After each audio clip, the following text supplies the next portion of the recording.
کسی قوم کا سب سے بڑا غنا، سب سے بڑا سرمایہ، سب سے بڑی دولت، سب سے بڑا علم، سب سے بڑی ڈگری، سب سے بڑی ٹیکنالوجی، سب سے بڑی طاقت کہ ان کے کردار پر کوئی داغ نہ ہو، کوئی دھبا نہ ہو۔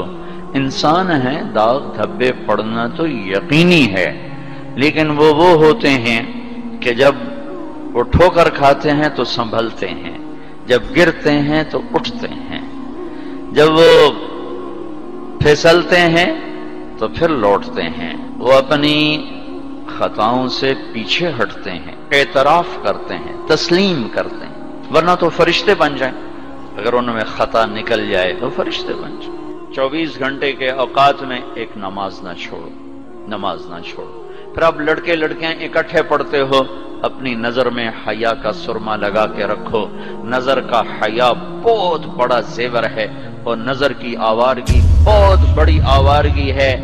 دلوں کو تباہ کرنے کے لیے اس سے زیادہ خوفناک کوئی چیز نہیں ہے، اور دل کو روشن کرنے کے لیے اس پردے کو جھکانے سے زیادہ کوئی چیز نہیں ہے۔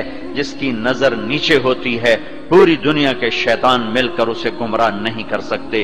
جس کی نظر اٹھ جاتی ہے، پوری دنیا کے جنید بغدادی اس کے دل کو پانی نہیں لگا سکتے، اور اس کے دل کو نرم نہیں کر سکتے۔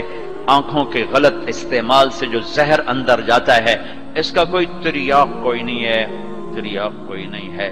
اور نظروں کو جھکانے سے جو طاقت اندر جاتی ہے، اس کو تباہ کرنے کے لیے کوئی بم بلاسٹنگ نہیں ہے، کوئی گولی نہیں ہے، کوئی بلٹ نہیں ہے۔